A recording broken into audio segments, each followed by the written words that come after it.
നേർവീഥി നേർവീഥി നേർവീഥി. Evangelist Kunjumon Thottappally ഇപ്പോൾ ദൈവവചനം പങ്കുവയ്ക്കുന്നു. ശ്രദ്ധിച്ചാലും.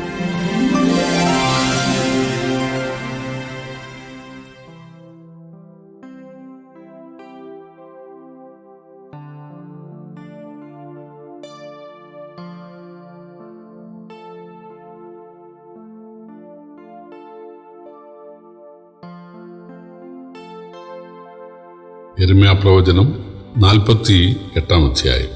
ഞാൻ വായിക്കുന്നത് ശ്രദ്ധിച്ചാൽ. മോവാബിനെ കുറിച്ചുള്ള അരുളപ്പാട്. ഇസ്രായേലിന്റെ ദൈവമായ സൈന്യങ്ങളെ യഹോവ ഇപ്രകാരം അരുളി ചെയ്യുന്നു: മോവാബിന് അയ്യോ കഷ്ടം, അത് ശൂന്യമായിരിക്കുന്നു. കിര്യത്തയീമിന് ലജ്ജ ഭവിച്ചു, അത് പിടിക്കപ്പെട്ടു പോയി. ഉയർന്ന കോട്ട ലജ്ജിച്ചു പോയിരിക്കുന്നു. മോവാബിന്റെ വമ്പ് ഒടുങ്ങിപ്പോയി. ഹെശ്ബോനിൽ അവർ അതിൻ്റെ നേരെ അനർത്ഥം നിരൂപിക്കുന്നു. വരുവീൻ, അതൊരു ജാതിയായിരിക്കാതെ വണ്ണം നാം അതിനെ നശിപ്പിച്ച് കളക. മദ്മേനെ, നീയും നശിച്ചു പോകും, വാൾ നിന്നെ പിന്തുടരും. ഓരോ നെയ്യുമിൽ നിന്ന് നാശം, മഹാസംഹാരം എന്നിങ്ങനെ നിലവിളി കേൾക്കുന്നു. മോവാബ് തകർന്നിരിക്കുന്നു, അതിൻ്റെ കുഞ്ഞുങ്ങൾ നിലവിളി കൂട്ടുന്നു. ലൂഹീത്തിലേക്കുള്ള കയറ്റത്തിൽ കൂടി അവർ കരഞ്ഞുകൊണ്ട് കയറിപ്പോകുന്നു. ഓരോ നെയ്യുമിലേക്കുള്ള ഇറക്കത്തിൻ്റെ സംഹാരത്തെക്കുറിച്ചുള്ള നിലവിളിയുടെ സങ്കട ശബ്ദം കേൾക്കുന്നു. ഓടിപ്പോകുവീൻ, പ്രാണനെ രക്ഷിപ്പീൻ, മരുഭൂമിയിലെ ചൂരച്ചെടി പോലെ ആയിത്തീരുവീൻ. നിന്റെ കോട്ടകളിലും ഭണ്ഡാരങ്ങളിലും ആശ്രയിച്ചിരിക്കൊണ്ട് നീയും പിടിക്കപ്പെടും. കെമോശ് തൻ്റെ പുരോഹിതന്മാരോടും പ്രഭുക്കന്മാരോടും കൂടെ പ്രവാസത്തിലേക്ക് പോകും. കൊള്ളയിടുന്നവൻ എല്ലാ പട്ടണത്തിലും വരും, ഒരു പട്ടണവും ഒഴിഞ്ഞു പോകുകയില്ല. യഹോവ അരുളി ചെയ്തതുപോലെ താഴ്വര നശിച്ചു പോകും, സമഭൂമി ശൂന്യമായിത്തീരും. മോവാബ് പറന്നു പോകേണ്ടതിന് അതിന് ചിറക് കൊടുപ്പീൻ. അതിൻ്റെ പട്ടണങ്ങൾ നിവാസികളില്ലാതെ ശൂന്യമായി പോകും. യഹോവയുടെ പ്രവൃത്തി ഉദാസീനതയോടെ ചെയ്യുന്നവൻ ശപിക്കപ്പെട്ടവൻ. രക്തം ചൊരിയാതെ വാളരയ്ക്ക് അടക്കി വയ്ക്കുന്നവൻ ശപിക്കപ്പെട്ടവൻ. മോവാബ് ബാല്യം മുതൽ സ്വൈര്യമായി മട്ടിന്മീതെ തെളിഞ്ഞു നിന്നു. അവനെ പാത്രത്തിൽ നിന്ന് പാത്രത്തിലേക്ക് പകരുകയോ പ്രവാസത്തിലേക്ക് കൊണ്ടുപോകുകയോ ചെയ്തിട്ടില്ല. അതുകൊണ്ട് അവൻ്റെ സ്വാദ് അവന് തന്നെ ഇരിക്കുന്നു, അവൻ്റെ മണം പോയിട്ടുമില്ല. ആകയാൽ പകരുന്നവരെ ഞാൻ അവൻ്റെ അടുക്കൽ അയപ്പാനുള്ള കാലം വരുന്നു എന്ന് യഹോവയുടെ അരുളപ്പാട്. അവർ അവനെ പകർന്ന് കളയും, അവൻ്റെ പാത്രങ്ങളെ ഒഴിച്ച് കുടങ്ങളെ ഉടച്ച് കളയുകയും ചെയ്യും. ഇസ്രായേൽ ഗൃഹം തങ്ങളുടെ ആശ്രയമായ ബേഥേലിങ്കൽ ലജ്ജിച്ച് പോയതുപോലെ മോവാബും കെമോശിങ്കൽ ലജ്ജിച്ചു പോകും. ഞങ്ങൾ വീരന്മാരും യുദ്ധസമർത്ഥരുമാകുന്നു എന്ന് നിങ്ങൾ പറയുന്നത് എങ്ങനെ? മോവാബ് നശിച്ചു, അതിൻ്റെ പട്ടണങ്ങൾ പുകയായി പൊങ്ങിപ്പോയിരിക്കുന്നു. അവൻ്റെ ശ്രേഷ്ഠ യുവാക്കൾ കൊലനിലത്തിലേക്ക് ഇറങ്ങിച്ചെല്ലുന്നു എന്ന് സൈന്യങ്ങളെ യഹോവ എന്ന നാമമുള്ള രാജാവിൻ്റെ അരുളപ്പാട്. മോവാബിന് ആപത്ത് വരുവാൻ അടുത്തിരിക്കുന്നു, അവൻ്റെ അനർത്ഥം ഏറ്റവും ബന്ധപ്പെടുന്നു. അവൻ്റെ ചുറ്റുമുള്ള എല്ലാവരുമായുള്ളവരെ അവനെക്കുറിച്ച് വിലപിപ്പീൻ. അവൻ്റെ പേർ അറിയുന്ന ഏവരുമായുള്ളവരെ, അയ്യോ, ബലമുള്ള വടി, ഭംഗിയുള്ള കോൽ എങ്ങനെ ഒടിഞ്ഞു എന്ന് പറവീൻ. ദീബോൻ നിവാസിയായ പുത്രി, നിന്റെ മഹത്വം വിട്ടിറങ്ങി ദാഹത്തോടെ ഇരിക്ക.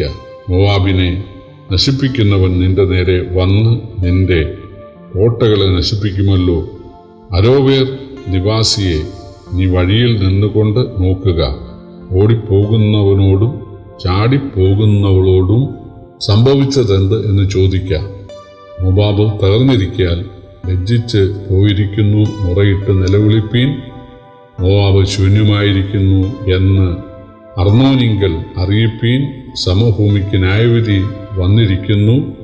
ഹോലോനും എക്സയ്ക്കും മേഫാത്തിനും ദീബോനും നെബോവിനും ബേത്ത് ദിബ്ലാത്തയീമിനും കിര്യത്തയീമിനും ബേത്ത്ശാമൂലിനും ബേത്ത്മേയോനും കിരിയോത്തിനും ബൊസ്രയ്ക്കും മോവാബ് ദേശത്ത് ദൂരത്ത് സമീപത്തുമുള്ള എല്ലാ പട്ടണങ്ങൾക്കും തന്നെ മോവാബിൻ്റെ കൊമ്പ് വെട്ടിക്കളഞ്ഞിരിക്കുന്നു, അവൻ്റെ ഭുജം തകർന്നു പോയിരിക്കുന്നു എന്ന് യഹോവയുടെ അരുളപ്പാട്. മോവാബ് യഹോവയുടെ നേരെ വമ്പ് കാണിക്കൊണ്ട് അവന് മത്ത് പിടിപ്പിപ്പീൻ. മോവാബ് തൻ്റെ ഛർദിയിൽ കിടന്ന് ഉരുളും, അവൻ പരിഹാസ വിഷയമായി തീരും. അല്ല ഇസ്രയേൽ, നിനക്ക് പരിഹാസ വിഷയമായിരുന്നില്ലയോ? നീ അവനെക്കുറിച്ച് പറയുമ്പോഴൊക്കെയും തല കുലുക്കുവാൻ അവൻ കള്ളന്മാരുടെ കൂട്ടത്തിൽ പിടിക്കപ്പെട്ടിരുന്നുവോ? മോവാബ് നിവാസികളെ, പട്ടണങ്ങളെ വിട്ട് പാറപ്രദേശത്ത് പാർക്കുവീൻ. ഗുഹയുടെ പാർശ്വങ്ങളിൽ കൂടുവയ്ക്കുന്ന പ്രാവിനെപ്പോലെ കുറുകുവീൻ. മോവാബ് മഹാഗർവി, അവൻ്റെ ഗർവത്തെയും അഹമ്മതിയെയും ഡംബത്തെയും നിഗളത്തെയും ഉന്നതഭാവത്തെയും കുറിച്ച് ഞങ്ങൾ കേട്ടിട്ടുണ്ട്. അവൻ്റെ ക്രോധം ഞാൻ അറിയുന്നു എന്ന് യഹോവയുടെ അരുളപ്പാട്. അവൻ്റെ സംസാരം അസത്യം, അസത്യമായത് അവൻ പ്രവർത്തിച്ചിരിക്കുന്നു. അതുകൊണ്ട് ഞാൻ മോവാബിനെ കുറിച്ച് മുറയിടും, എല്ലാ മോവാബിനെയും കുറിച്ച് ഞാൻ നിലവിളിക്കും.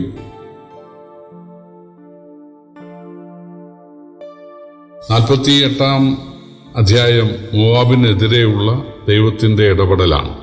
ഇതിൽ വളരെ പ്രസിദ്ധമായ ഒരു വാക്യമുണ്ട്, 10-ാം വാക്യം. യഹോവയുടെ പ്രവൃത്തി ഉദാസീനതയോടെ ചെയ്യുന്നവൻ ശപിക്കപ്പെട്ടവൻ, രക്തം ചൊരിയാതെ വാൾ അടക്കി വയ്ക്കുന്നവൻ ശപിക്കപ്പെട്ടവൻ. മോവാബിനെ നശിപ്പിക്കുവാൻ ദൈവമാണ് ആഹ്വാനം നൽകിയിരിക്കുന്നത്. അത് അനുസരിക്കാത്തവൻ ശപിക്കപ്പെട്ടവൻ ആണെന്നാണ് ഇതിൻ്റെ അർത്ഥം. 47 വാക്യങ്ങളുള്ള സാമാന്യം ദീർഘമായ ഈ 48-ാം അധ്യായം മോവാബിൻ്റെ ദേവനായ കെമോശ് മൂലമാണ് മോവാബിന് മുന്തിരിത്തോട്ടങ്ങളുടെ സമൃദ്ധി ഉള്ളതെന്ന അഹങ്കാരമാണ് അവർക്കുണ്ടായിരുന്നത്.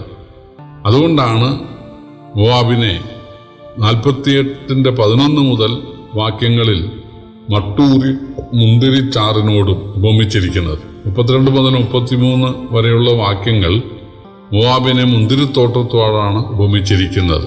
മോവാബിൻ്റെ ശിക്ഷായോഗ്യമായ പാപം നിഗളവും അഹങ്കാരവും ഗർവും ആയിരുന്നെന്ന് 29-ാം വാക്യം പറയുന്നു. അവർ ഇസ്രയേലിനെ പലപ്പോഴും ഉപദ്രവിക്കുകയും നിന്ദിക്കുകയും പരിഹസിക്കുകയും ചെയ്തിട്ടുണ്ട്.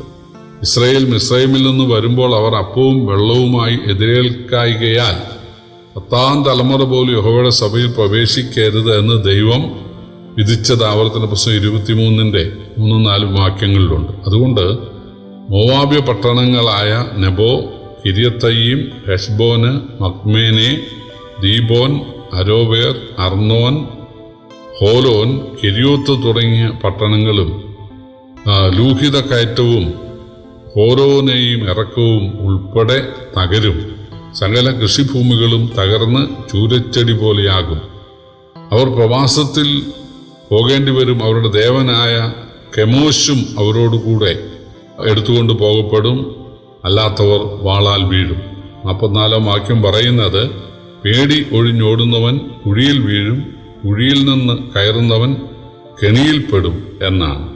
എന്നാൽ നിശ്ചിത കാലം കഴിയുമ്പോൾ മോവാബിന് വിടുതലുണ്ടാകും എന്ന് പറഞ്ഞാണ് ഈ അധ്യായം അവസാനിക്കുന്നത്.